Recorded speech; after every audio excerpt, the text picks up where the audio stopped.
Olá, meu irmão, minha irmã, seja bem-vindo a mais uma lição desta incrível jornada. Hoje é a 25ª lição, entenda a Bíblia com óculos da Nova Aliança. Eu tenho certeza que a Nova Aliança ela vai revolucionar a sua vida. A Nova Aliança vai trazer ao seu coração a convicção e a certeza de que a vinda de Jesus à Terra foi suficiente de uma vez por todas para reconciliar o mundo com Ele e para nos garantir que a vida de Deus para nós é boa, é agradável, é leve e incrivelmente maravilhosa. Quando Jesus ele veio para a Terra, Ele consola quem chora. Ele é veste de alegria para quem está triste. E aí Ele anuncia o ano da graça do Senhor. Olha só, isso é bom demais para ser verdade. Mas isso é o verdadeiro Evangelho. Isso são as boas novas. Isso é Jesus. E eu gostaria de iniciar essa lição de uma forma diferente, orando. Vamos orar? Então feche teus olhos que eu vou orar. Espírito Santo, Espírito Conselheiro, Espírito da Verdade. Obrigado, Jesus, por nos deixar o seu Espírito que nos ensina sobre Ti. Certamente, hoje, neste dia, o Espírito Santo e todos que estamos aqui nesta lição sairemos daqui com maior compreensão de Jesus, da suficiência de Jesus, de quem é Jesus em nós, por nós, para nós e o que Ele fez na cruz. E quanto mais conhecemos Jesus, mais conhecemos a nós mesmos. Agradecemos e celebramos antecipadamente, porque sem dúvida alguma sairemos desta lição transformados pelo conhecimento de Cristo. Assim eu oro em nome de Jesus. Amém. Então vamos lá. E eu quero começar com uma passagem. Lucas 11, de 26 a 36. Olha o que diz. No 6º mês, Deus enviou o anjo Gabriel a Nazaré, cidade da Galileia, a uma virgem prometida em casamento a certo homem chamado José, descendente de Davi. O nome da virgem era Maria. O anjo, aproximando-se dela, disse: Alegre-se, agraciada. O Senhor está com você. Maria ficou perturbada com essas palavras, pensando no que poderia significar esta saudação. Mas o anjo lhe disse: Não tenha medo, Maria. Você foi agraciada por Deus. Você ficará grávida e dará à luz um filho e lhe porá o nome de Jesus. Ele será grande e será chamado Filho do Altíssimo. O Senhor Deus lhe dará o trono do seu pai Davi, e ele reinará para sempre sobre o povo de Jacó. Seu reino jamais terá fim. Perguntou Maria ao anjo: Como acontecerá isso se eu sou virgem? O anjo respondeu: O Espírito Santo virá sobre você e o poder do Altíssimo a cobrirá com a sua sombra. Assim, aquele que há de nascer será chamado Santo Filho de Deus. Também Isabel, sua parenta, terá um filho na velhice. Aquela que diziam ser estéril já está em seu 6º mês de gestação. Olha só, meu irmão ou minha irmã, a palavra de Deus é a expressão exata de quem Deus é. E a chave para interpretar qualquer coisa. E o apóstolo Paulo foi até Coríntios e disse: Eu decidi nada saber entre vocês a não ser Cristo crucificado. O apóstolo Paulo era alguém que tinha muita coisa para falar. Ele era uma pessoa que tinha muito conhecimento. Então, quando ele diz que decidiu nada saber entre vocês, na verdade, ele tinha muita coisa para decidir deixar para lá para nada saber. Ele sabia de muita coisa. Então, o que nós aprendemos com Paulo? Jesus, seja qual for a pergunta que você tenha, sempre será a resposta. E entendendo isso também, nós olhamos pela Bíblia que Jesus é o contexto para qualquer coisa. Então Moisés, ele faz sentido em Jesus. Elias faz sentido em Jesus. Abraão faz sentido em Jesus. Davi faz sentido em Jesus. A verdade sempre foi e sempre será Jesus. Toda vírgula da palavra de Deus aponta para a pessoa de Jesus. E o que nós devemos entender com tudo isso é que nós não podemos endeusar a Bíblia em si. Olha isso. Jesus é Deus. E Jesus não é mais uma página da nossa Bíblia. Jesus é a palavra inteira. Toda palavra aponta para Ele. Toda. Jesus é o todo. E a Bíblia vai dizer que em Cristo habita a sabedoria de Deus. Isso é maravilhoso. Olha que loucura isso. Em Cristo habita toda a sabedoria de Deus. Agora eu te faço uma pergunta. Se toda a sabedoria de Deus está em Jesus, do que nós precisamos, além de Cristo Jesus, para interpretar qualquer coisa? Absolutamente nada. A passagem no início desta lição refere-se ao nascimento de Jesus. E eu queria falar um pouco sobre isso agora. Sobre o nascimento, sobre a vida e a morte de Jesus com a ótica da nova aliança. E eu acredito que seja uma das coisas que mais traz confusão na cabeça das pessoas é com relação à falta de entendimento do tempo presente. As pessoas querem pegar o que foi falado lá 2000 anos atrás e ter como verdade, simplesmente nos dias de hoje. Só que muita coisa que acontece é tempo presente, daquele momento.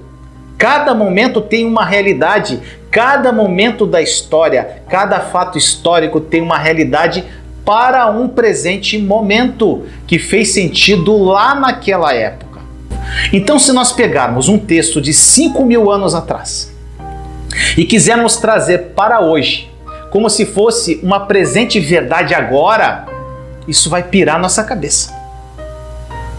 Então, eu quero mostrar a você a realidade da vida de Jesus para que nós possamos entender o que é viver o tempo presente. Essa lição é muito importante.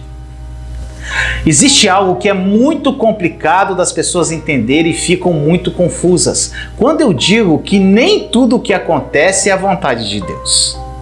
Muitas pessoas ficam indignadas com isso. Principalmente os religiosos. As pessoas acham que isso é heresia, mas não tem como acreditar que tudo o que acontece é a vontade de Deus. Meu amado, minha amada, Deus não criou o homem para o que aconteceu depois do pecado. Entenda isso. Ele criou o homem para viver no Éden. Não era a vontade de Deus que Adão e Eva pecassem. Então, Vinícius, qual é a vontade de Deus? Se nós queremos conhecer a verdade perfeita da vontade de Deus, nós precisamos o quê? Olhar para Jesus. Em Jesus está a perfeita vontade de Deus. Agora eu vou falar algo para que fique gravado para sempre no teu coração. Nem tudo que acontece é vontade de Deus, mas todas as coisas que acontecem cooperam para seu bem, se você ama a Deus. Olha que incrível isso.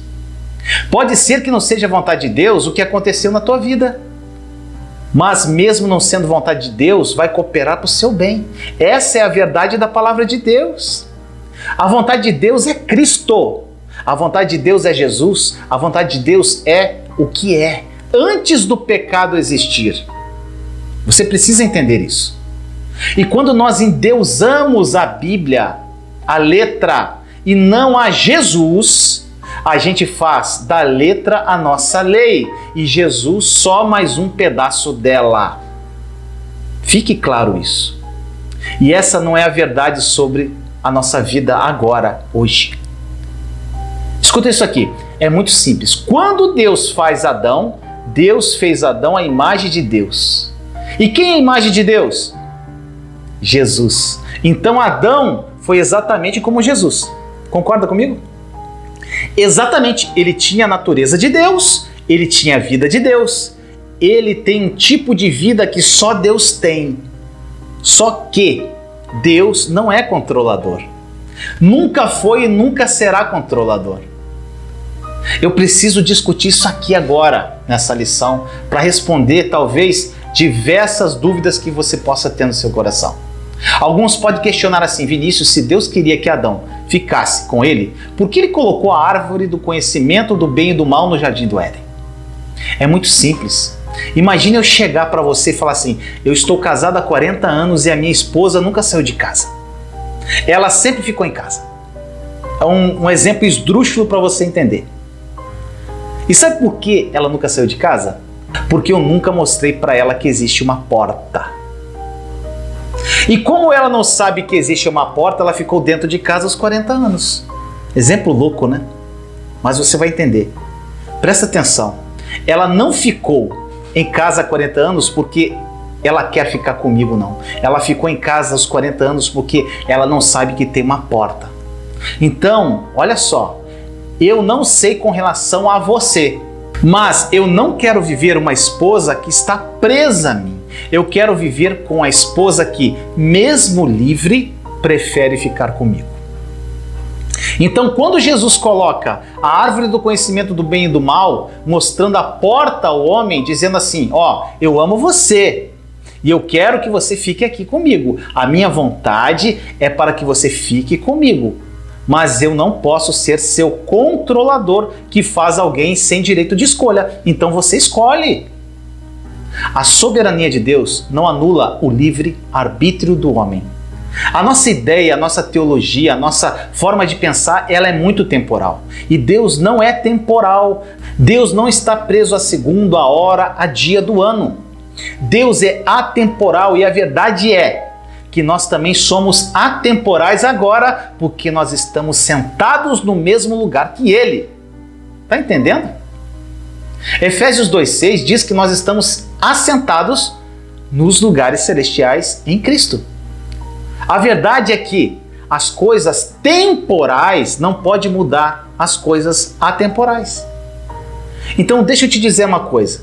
No mundo temporal, talvez você viva algo que não deveria viver.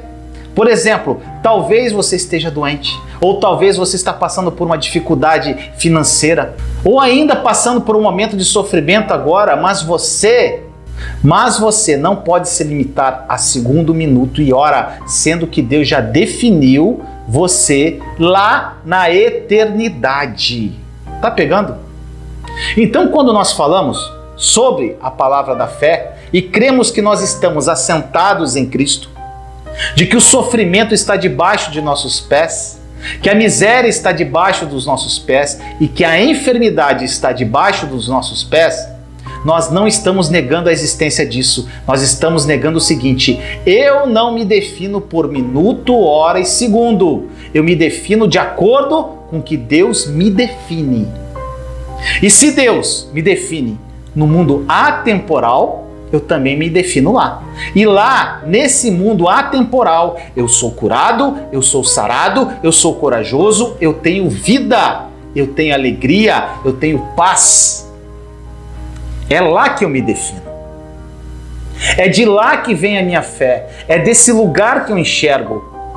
Tá entendendo o que eu tô falando? Escuta isso aqui. Adão, ele escolheu sair de casa. Adão escolheu abrir a porta. A Bíblia diz que Deus fez Adão à imagem de Deus. Em Gênesis 5:1, Adão já tinha pecado.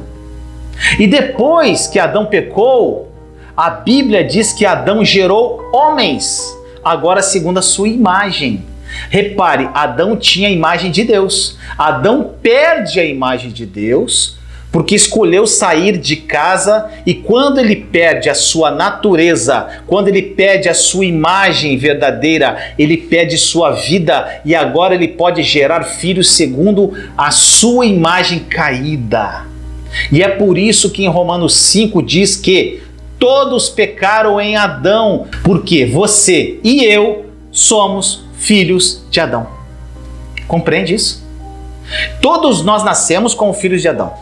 É por isso que eu não preciso ensinar uma criança a pecar, porque ela parece com o pai dela, que é Adão. Até que todos os que crerem, deu-lhes o direito de se tornarem filhos de Deus. Olha isso. Adão perde a imagem de Deus e ele começa a gerar filhos segundo a sua própria imagem. Agora pensa comigo. A gente tem ou não tem a dificuldade de escutar a seguinte notícia, por exemplo. Você vai ao médico, ele olha para você e diz: você está com diabetes. Aí o que você responde? Não, isso é hereditário. Não é assim? O que isso quer dizer? A gente tem facilidade de acreditar que podemos pegar a herança e a carga genética do nosso pai Adão. Mas todos os que creram e receberam Cristo, Jesus deu-lhes o direito de se tornarem agora filhos de Deus. Agora, por que é que nós temos mais facilidade de crer na carga genética do nosso pai da terra, de Adão? E quando eu falo para você que agora a sua carga genética é do seu Pai Celestial, você não acredita e não crê. E você acaba dizendo: Vinícius, não pode ser tudo isso. Repare que nós estamos habilitados a aceitar muito mais uma carga genética humana do que aceitarmos que a carga genética agora é de Deus. Meu amado irmão ou irmã que está aqui comigo, a todos os que receberam a Cristo Jesus, Ele deu-lhes o direito de se tornarem filhos de Deus. O apóstolo Pedro, em 1 Pedro 1, ele vai dizer para nós que nós somos regenerados. Olha que incrível. Pedro fala que nós somos regenerados. E essa palavra regenerados vem da palavra genética. Ou seja, a sua genética foi refeita. Você foi regenerado como uma semente imperecível em Cristo Jesus. Isso é incrível. Você tem no seu sangue agora, nesse exato momento, o DNA, a genética explosiva de Cristo Jesus. Por isso, tudo que não é verdade no corpo de Cristo, tudo que na verdade não provém de Cristo, também não é verdade na nossa vida. É refeito de graça a genética de Deus na minha vida, na sua vida. Consegue entender isso? E eu recebo isso como? Pela fé. Eu recebo isso pela fé. Eu não sei quanto a você, mas eu, Vinícius, não vou me acostumar com a vida que Adão viveu. Eu vou viver nessa terra reinando sobre todas as coisas, porque eu tenho a genética do Rei dos Reis. Eu tenho a genética do Senhor dos Senhores. Eu tenho a genética do médico dos médicos. Eu tenho a genética da alegria da salvação. Eu tenho a genética do meu Pai Celestial. Eu não sou mais filho de Adão. Eu sou filho de Deus. E como filho de Deus, tenho o DNA de Deus, da vida de Deus. E isso eu recebi pela graça, mediante Cristo Jesus. Se isso se tornar uma verdade no teu coração, não há limites para a sua vida. Agora presta atenção nisso. Jesus veio com essa natureza, mas somente Ele tinha essa natureza. Você pode perguntar: Vinícius, por que Jesus nasceu e teve a possibilidade de nunca pecar? Por que, Vinícius? Porque Jesus não nasceu de Adão. Quem depositou a semente em Maria não foi Adão, foi o Espírito. Entenda isso. Por isso chamam Jesus de segundo Adão.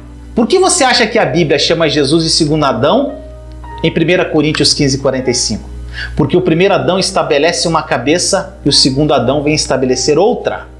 O primeiro estabelece uma raça, o segundo Adão estabelece outra raça. O primeiro estabelece uma raça caída e o segundo Adão estabelece uma raça de pé.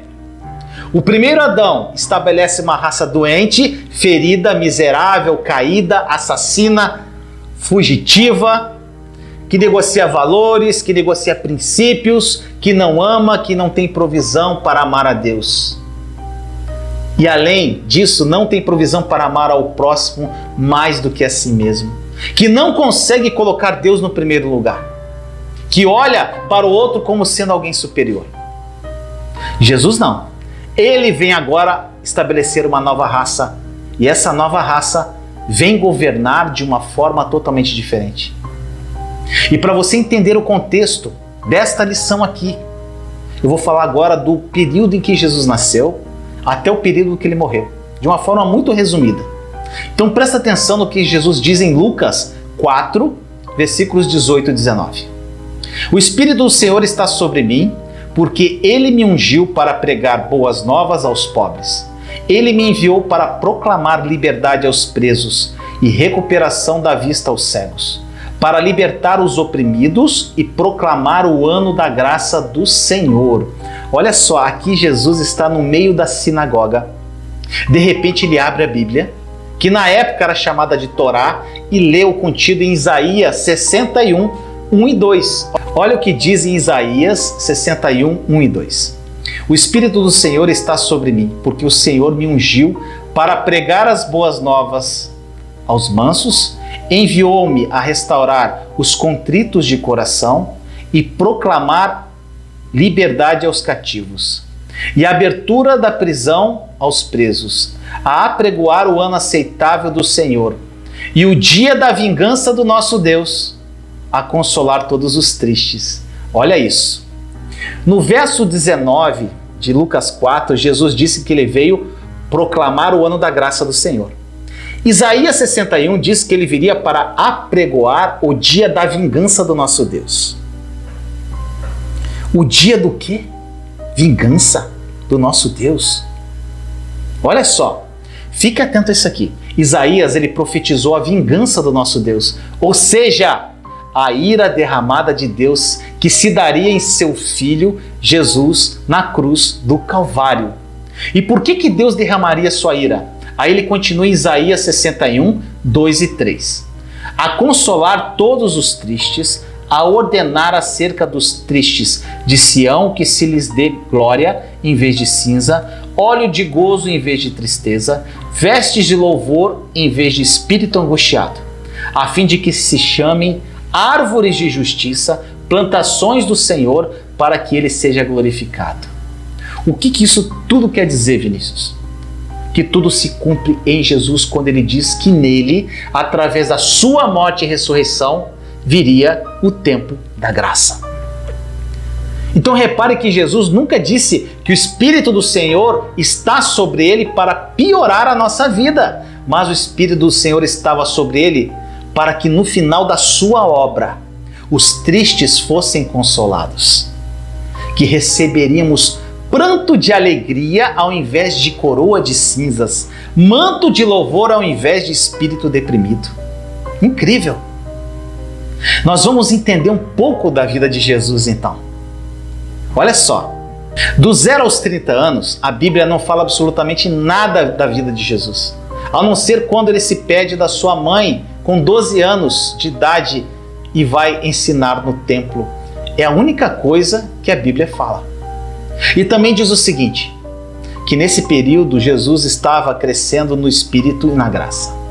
Olha só, Jesus é Deus. Ele se esvaziou da sua forma divina e veio para a terra como homem. E nesse período, dos 0 aos 30 anos, Jesus estava fortificando o seu espírito. Jesus, com 30 anos de idade, ele vai se batizar. E quando João Batista batiza Jesus, o que aconteceu com ele? O Espírito Santo desce sobre ele. Com isso, Jesus vai até a sinagoga e diz exatamente o que falamos há pouco aqui, que o Espírito do Senhor está sobre mim, eu vim para pregar as boas novas aos pobres, libertar os cativos, dar vista aos cegos e anunciar o ano da graça ou o dia da vingança do Senhor, conforme diz em Isaías. Aí vamos passar para o próximo verso, Lucas 4, 20 e 21. Então ele fechou o livro, devolveu-o ao assistente e assentou-se. Na sinagoga, todos tinham os olhos fitos nele. E ele começou a dizer-lhes: hoje se cumpriu a escritura que vocês acabaram de ouvir. Depois disso, Jesus sai dali. E agora ele começa o que chamamos da sua vida ministerial. Agora presta atenção. Apesar da sua vida ministerial ter começado, ele não anuncia o dia da vingança do Senhor durante 3 anos. Lembra-se de Isaías que nós acabamos de ler? Então, dos 30 aos 33 anos, Jesus curava os enfermos, anunciava as boas novas, libertava os cativos e ainda ele foi um pesadelo para a religião. Foi isso que ele fez durante esses 3 anos. Até o Getsemane. Jesus viveu a vida do Filho de Deus. Lembra-se que eu falei para você que Adão tinha a natureza de Deus e perdeu? Jesus veio com essa natureza. Anota isso aqui no teu coração. Jesus não veio para a terra como sinal do que Deus pode fazer.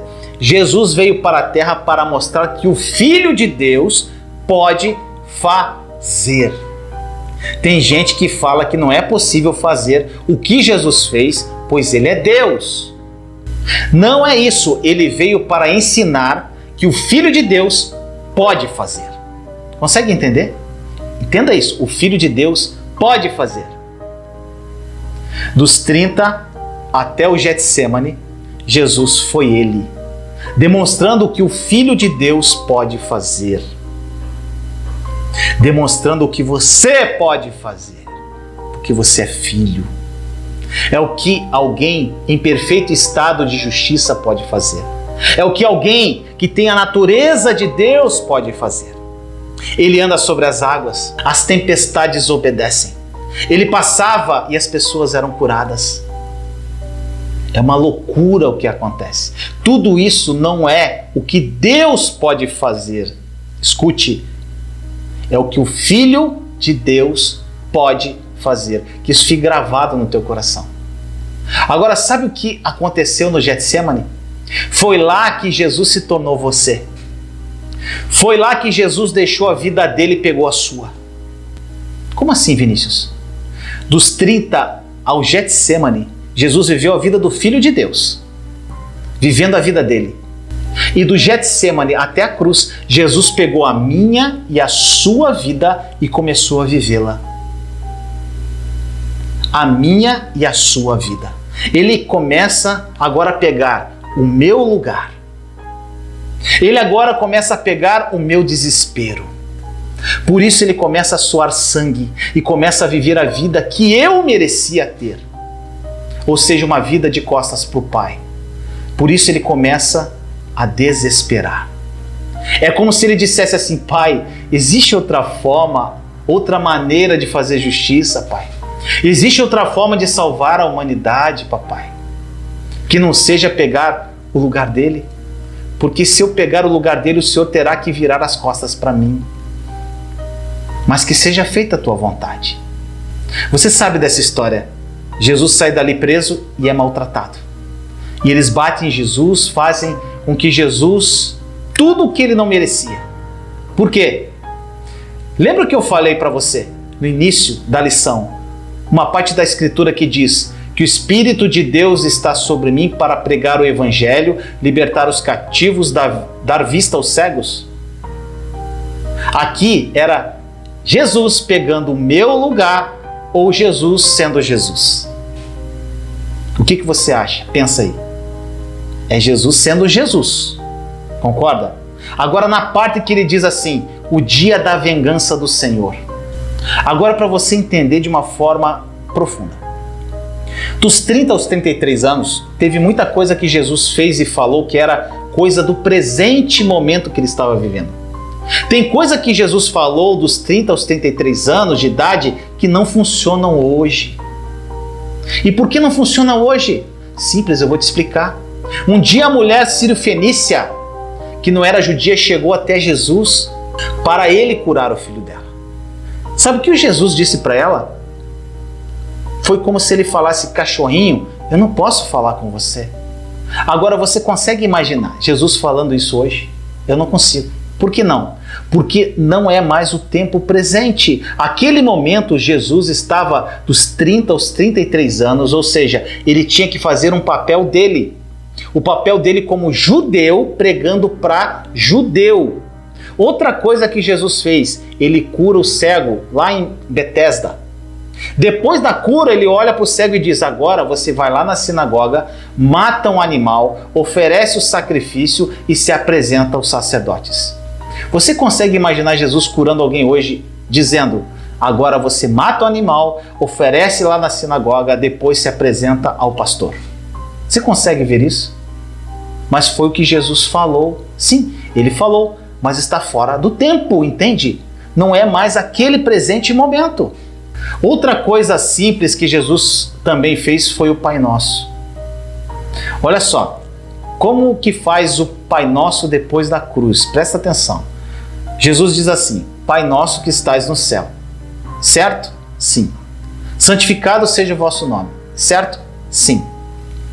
Venha a nós o teu reino. Certo? Não. Como assim, Vinícius? Você está falando que Jesus está errado? Olha só, o próprio Jesus disse antes de morrer: calma, meu Pai vai dar o reino para vocês. Então você tem que ler a palavra com a ótica da nova aliança. Continua o Pai Nosso: que seja feita a tua vontade, assim na terra como no céu. Olha isso na oração do Pai Nosso. Jesus nos fala que seja feito na terra assim como é feito no céu. Mas depois de ressuscitar, Jesus falou para Pedro que o que você ligar na terra vai ligar no céu.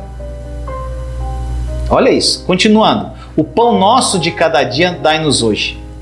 Olha só, o pão nosso de cada dia era o que o Senhor fazia com o povo israelita no deserto, onde eles tinham apenas o maná do dia.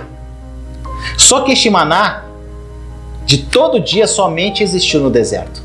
Quando eles entraram na terra prometida, eles chegaram numa terra que manava leite e mel. E quem foi a pessoa que seria usada na terra prometida? Um cara chamado Josué, que no hebraico é Yeshua. Segura aí que você vai entender. Aí Jesus fala: perdoa as nossas ofensas, assim como nós perdoamos a quem nos tem ofendido. Ou seja, Deus me perdoa da mesma forma que eu perdoo o meu próximo. É o que está dizendo. Se eu não perdoo as outras pessoas, Deus não me perdoa. Ou seja, é condicional. Aí alguém pode questionar: mas Jesus estava errado? Não. Ele vivia no presente momento. Ele vivia numa época, numa estação onde a lei era o tutor.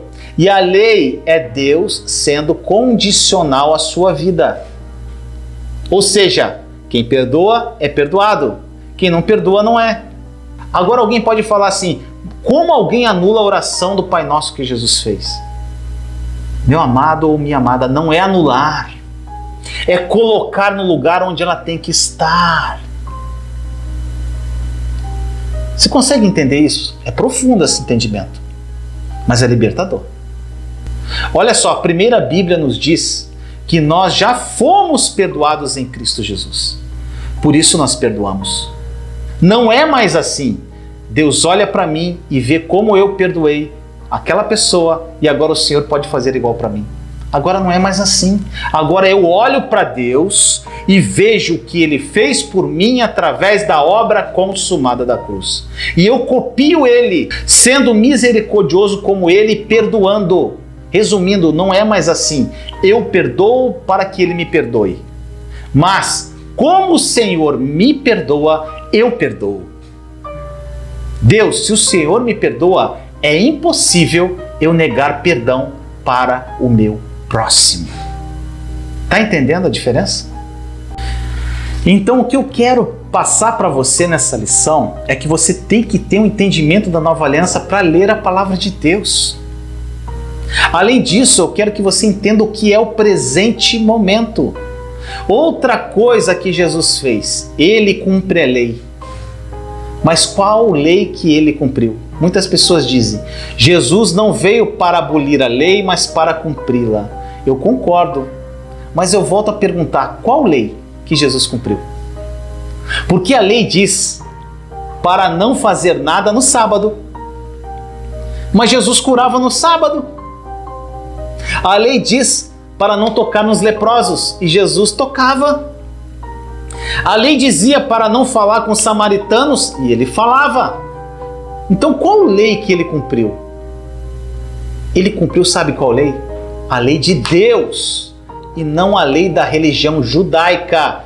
E a lei de Deus não são regras e dogmas. A lei de Deus é o amor. A lei que Jesus cumpriu é o amor. Uma outra coisa que Jesus fala: carregue a sua cruz, pegue a sua cruz e siga-me. Olha só, esse ponto aqui é terrível porque muita gente usa essa passagem para pregar que a vida cristã é sofrimento.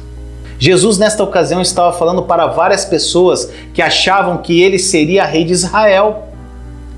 E ele olha para aquele povo e diz assim: gente, faz o seguinte, pega a sua cruz e siga-me. Outra coisa que Jesus fala: se a sua mão te faz pecar, arranca fora. Eu te pergunto, você já viu alguém arrancar a mão fora porque peca? Jesus disse: se o teu olho te fizer pecar, arranca fora. Você já viu alguém tirar o olho fora quando peca? E quem nunca pecou com os olhos? Imagine se levarmos tudo isso ao pé da letra.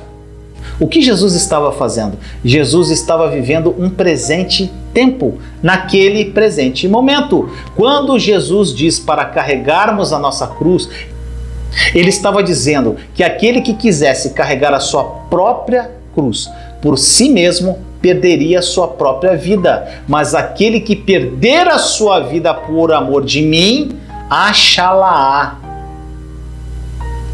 Muitos acham que perder a sua vida é carregar a cruz, mas não. Carregar a cruz é salvar a si mesmo. Está entendendo? Quando Jesus fala assim, pegue a sua cruz e siga-me, se o teu olho faz pecar, arranca, se a mão te faz pecar, arranca, sabe o que acontece? As pessoas dizem assim, minha nossa, eu tenho que seguir isso? Ninguém consegue seguir isso que Jesus estava falando. O apóstolo Paulo vai deixar muito claro nos versículos 20 e 21 de Romanos 5. Olha o que ele diz. A lei foi introduzida para que a transgressão fosse ressaltada. Mas onde aumentou o pecado, transbordou a graça, a fim de que assim como o pecado reinou da morte, também a graça reine pela justiça para conceder vida eterna mediante Jesus Cristo, nosso Senhor. Olha só, isso quer dizer que a lei é para fazer o pecado ser ressaltado. A lei é para falar assim para você. Ei, bonitão, bonitona, vocês não conseguem sem o seu Salvador. Não é para arrancar o olho ou a mão fora. Não é para você colocar a cruz nas costas. Pelo contrário, Jesus estava no tempo presente e estava mostrando para os discípulos, dizendo, vocês não conseguirão sozinhos. Vocês precisam do Salvador. Eu sou a boa notícia. O meu nome é Emanuel. O meu nome é Yeshua, o Deus que salva. Agora, para você entender tudo que foi falado até agora, presta atenção nessa passagem. Zacarias 3, versículos 1 a 4 e versículo 9. Olha só. Depois disso, ele me mostrou o sumo sacerdote Josué, Yeshua, diante do anjo do Senhor, e Satanás à sua direita para acusá-lo. O anjo do Senhor, Jesus, disse a Satanás, o Senhor o repreenda, Satanás. O Senhor que escolheu Jerusalém o repreenda. Este homem não parece um tição tirado do fogo? Ora, Josué, vestido de roupas impuras, estava de pé diante do anjo. O anjo disse aos que estavam diante dele, tirem as roupas impuras dele.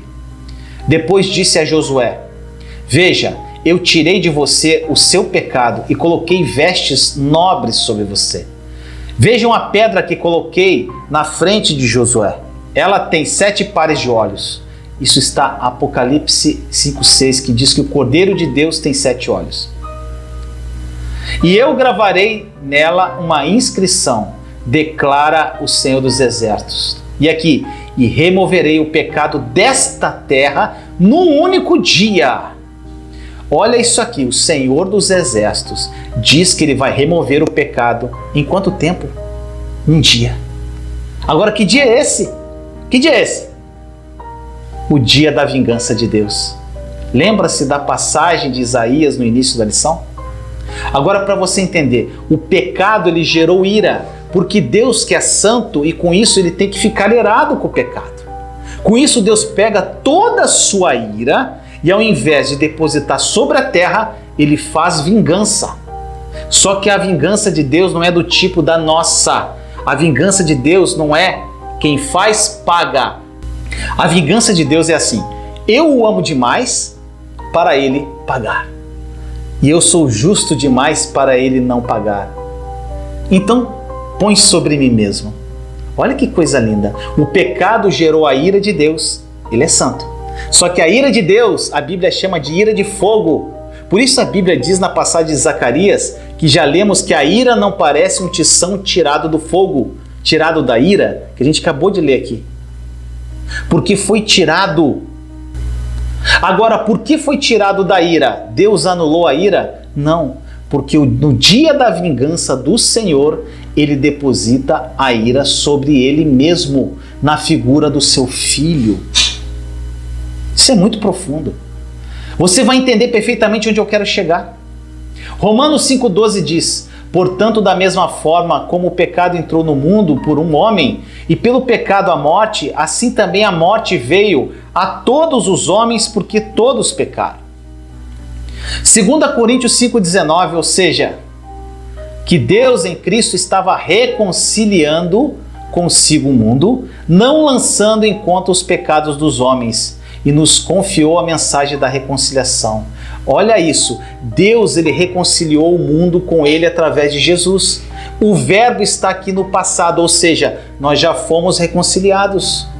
E a partir do momento que Deus reconciliou o mundo em Cristo, só não crê e não é salvo quem não quer. O que Deus tinha que fazer para salvar todos, ele já fez. Ele reconciliou o mundo com ele mesmo. Agora todo mundo vai ser salvo? Somente será salvo quem crer em Jesus, porque o céu é só para justo, a eternidade é só para justo. Agora, Deus ele não tem mais o que fazer para salvar a humanidade. Ele já fez. No texto, ele diz que reconciliou o mundo em Cristo, não levando em consideração os seus pecados, ou seja, a partir de agora, condenação não faz parte mais da ira de Deus. Consegue entender isso? Olha o que diz Romanos 5, 13 a 17. Pois antes de ser dada a lei, o pecado já estava no mundo, mas o pecado não é levado em conta quando não existe lei. Todavia a morte reinou desde o tempo de Adão até o de Moisés, mesmo sobre aqueles que não cometeram pecado semelhante à transgressão de Adão, o qual era um tipo daquele que haveria de vir. Quem é? Jesus. Entretanto, não há comparação entre a dádiva e a transgressão. Pois se muitos morreram por causa da transgressão de um só, muito mais a graça de Deus, isto é, a dádiva pela graça de um só homem, Jesus Cristo, transbordou para muitos. Não se pode comparar a dívida de Deus com a consequência do pecado de um só homem. Por um pecado, apenas um, veio o julgamento que trouxe condenação, mas a dádiva decorreu de muitas transgressões e trouxe justificação. Se pela transgressão de um só a morte reinou por meio dele, muito mais aqueles que recebem de Deus a imensa provisão da graça e da dádiva, ou seja, o presente merecido da justiça, reinarão em vida por meio de quem? Por meio da minha oração? É por meio da cruz que eu carrego? Por meio do jejum que eu faço? Por meio de quem? Continua dizendo a passagem, de um único homem, Jesus Cristo. Consequentemente, assim como uma só transgressão resultou a condenação de todos os homens.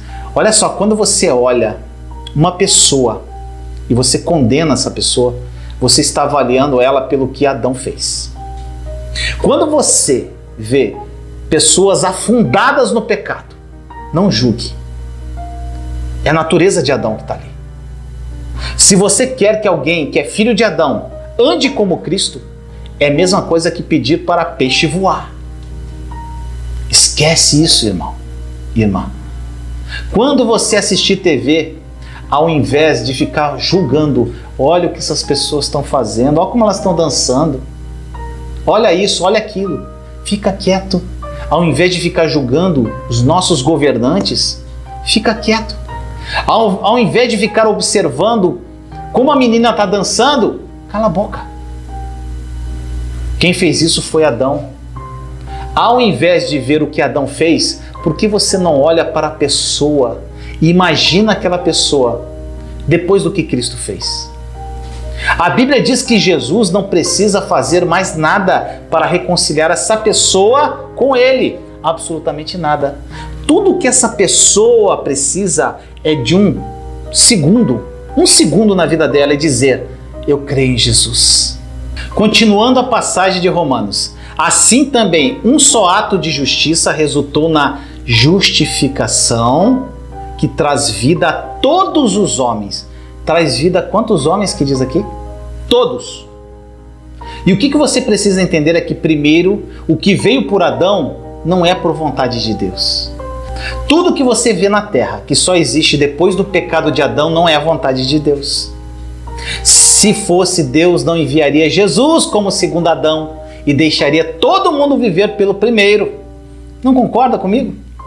Tudo que você vê e tudo que eu falo é tudo. Miséria, doença, enfermidade, tristeza, depressão, ódio, rancor, religião. Tudo o que só existe depois do pecado de Adão não é a vontade de Deus. Aí você pode dizer: eu não estou vendo a vontade de Deus na minha vida, Vinícius. Meu casamento está destruído. Eu não consigo mais sorrir. Está tudo dando errado na minha vida.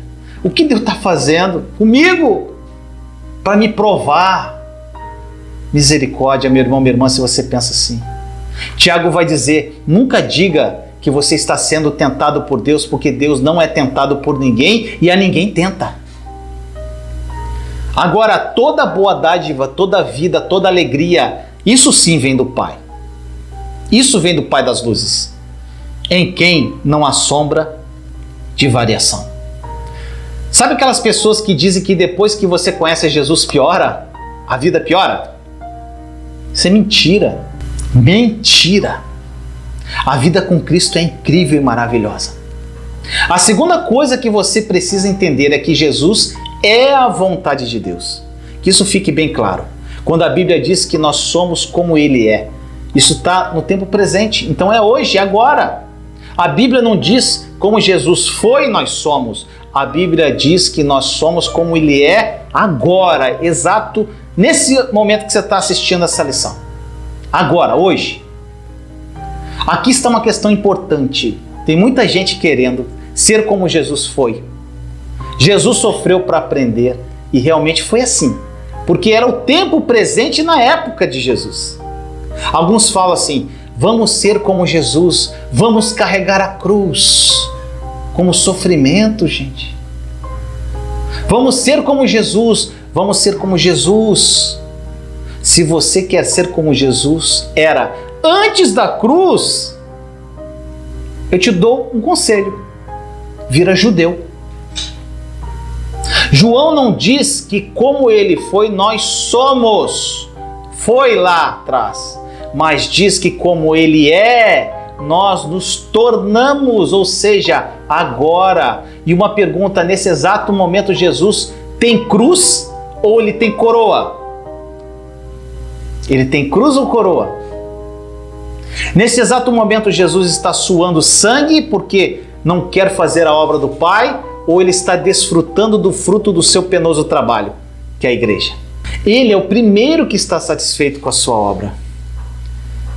Olha só, olha que loucura. Isso aqui vai dar um boom no teu coração. Quem foi que comeu a fruta primeiro? Eva ou Adão? Eva. Só que a Bíblia diz que todos pecaram em Adão. A Bíblia diz que Adão é um tipo de Cristo e Eva é um tipo de igreja. Quando a Bíblia diz que Adão dormiu, na verdade ele não dormiu, pois no texto original diz que ele morreu. E quando ele morre, Deus tira Eva de dentro dele. Ele morreu para Eva vir. Adão nunca esteve só.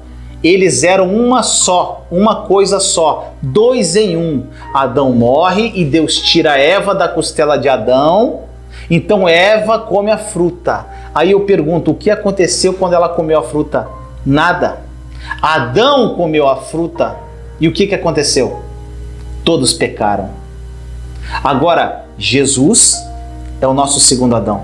E a Bíblia diz que quando ele estava na cruz, ele foi transpassado por uma lança nas costelas. Quando ele é perfurado, o que sai dentro dele, o que é? Água e sangue, que está na palavra. Ou seja, as duas coisas que nenhum ser humano pode viver sem. E o que isso quer dizer? A igreja sai dali. Agora, presta atenção nisso. Porque nós podemos ter a maior segurança do mundo hoje. Porque o segundo Adão, Jesus, é maior que o primeiro. O primeiro Adão, quando ele peca, todos pecam. Mas não estamos fundamentados mais nesse primeiro Adão. Nós estamos agora fundamentados no segundo Adão. Por isso nós podemos falar que você é a Eva do relacionamento. Tá entendendo? O que Eva faz não muda a terra, não muda Deus. E a forma de Deus se relacionar com Eva não é mediante ela mesma, porque se fosse por ela, quando ela comeu o fruto, Deus iria até ela, mas quando Adão comeu, ele foi até ele e nem pergunta por Eva. Isso é muito importante para ter uma revelação no teu coração. Eu posso dizer com toda confiança que independente do que você faça, não vai mudar o que Deus é e o que o nosso Adão, Jesus, fez por nós, porque a forma de Jesus se relacionar comigo, com você, com a terra em nossa volta é com Adão. Jesus, Deus Pai, se relaciona com Adão através da nova aliança e não com a igreja. Qual a segurança isso para a nossa vida? É que nosso Adão Jesus terminou a obra e se assentou e é impossível que ele caia. Então, dos 30 aos Getsemane, Jesus era ele. Do Getsemane até a cruz, Jesus era eu. Mas quando ele ressuscita, ele não é nem ele e nem eu agora. Somos nós. Somos um. Dos 30 ao Getsemane, Jesus era ele. Getsemane até a cruz, ele era o Vinícius. Mas quando ele ressuscita, ele não é mais nem ele nem eu. Agora somos um, somos nós. Eu sou um com ele. Eu sou um com o nosso Adão perfeito. E você é um com ele. Está pegando o entendimento da lição? Nós somos regenerados, nós temos a natureza de Jesus, nós temos a sua vida. E a última coisa no texto de Romanos 5:21 diz: a fim de que, assim como o pecado reinou na morte, também a graça reine pela justiça para conceder vida eterna mediante Jesus Cristo, nosso Senhor. Olha isso, durante muito tempo disseram para nós que a vida eterna era morar no céu. Não é isso que falavam? Só que a vida eterna é um tipo de vida que existe na eternidade. Vida eterna não é morrer e ir para o céu. Porque se vida fosse morrer e ir para o céu, se você deu a sua vida para Jesus, você tinha que morrer. Porque Ele deu a vida eterna. Você não concorda comigo ou está confuso? Mas como o texto diz que a graça reina pela justiça da vida eterna, Deus está dizendo agora que Ele devolve para você o tipo de vida que só existe na eternidade. Ou seja, você vai viver um pedacinho de céu aqui na terra. Como faz para lidar com um Deus desses maravilhosos, gente?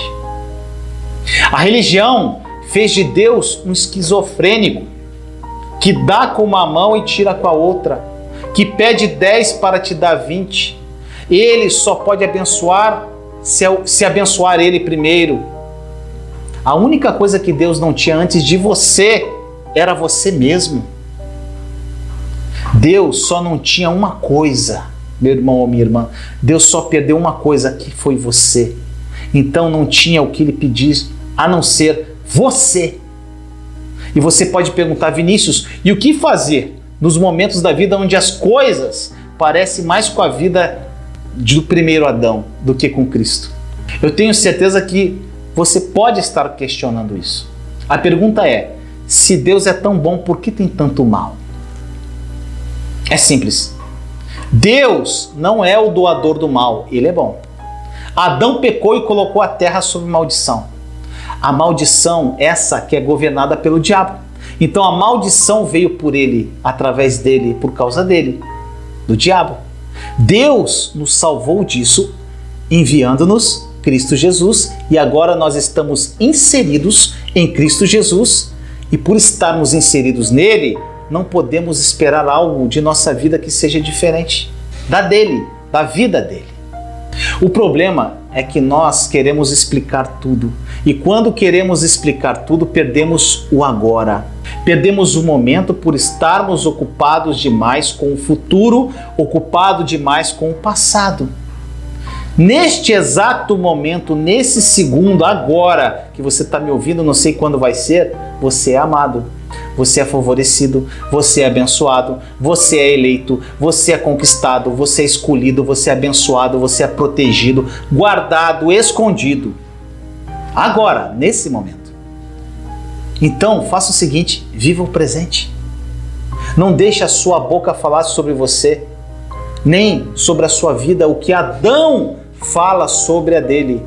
Quem fala miséria, pobreza, doença, enfermidade, reclama de tudo, fala mal de tudo, é ruim, tudo não dá. Gente, isso é Adão. Jesus não é assim. E agora você tem outra cabeça. E essa outra cabeça leva você a agradecer e não reclamar. Essa outra cabeça leva você a crer e não questionar. Essa outra cabeça conta para mim que a tempestade não me detém e eu posso dormir no meio dela. Essa outra cabeça diz para o Vinícius e para você: a paz que te dou excede a explicação. É simples assim. A marca do cristão, a marca do crente, a marca do segundo Adão não é o sofrimento na cruz, o peso, essa terra fatigada pelo cansaço. A marca do segundo Adão é uma vida plena de paz, porque o reino de Deus não é bebida, não é comida, nem ação, é justiça, é paz. Essa é a marca do segundo Adão, do nosso Adão Jesus Cristo. E se é assim que ele vive, é assim que eu e você devemos viver também. Eu espero que essa lição tenha falado ao teu coração e tudo que eu falar, vá para o teu secreto e peça para que o Espírito Santo te revele esta verdade. Eu sei que muitas dúvidas podem ter vindo ao teu coração. Muitas coisas você pode estar questionando, mas não fique assim, eu acho. Não existe eu acho. Não existe. Existe uma verdade. E quem tem essa verdade é o Espírito Santo. As pessoas, eu acho que é assim. Eu acho que é assim, é que não sabe nada. Então pare de eu acho. Eu vejo várias pessoas nos comentários de alguns vídeos meus falando, eu não concordo, eu acho. Então não sabe nada. Ao invés da pessoa falar, eu acho, vai para o secreto, Espírito Santo. É isso? Me mostra, pega a palavra, estuda, reouça e peça para ele revelar a verdade para você. Tá ok? Que esta lição tenha falado a tua alma. Ela ficou um pouco extensa, mas é um assunto muito importante. Tá bom? Até a próxima lição. Tamo junto.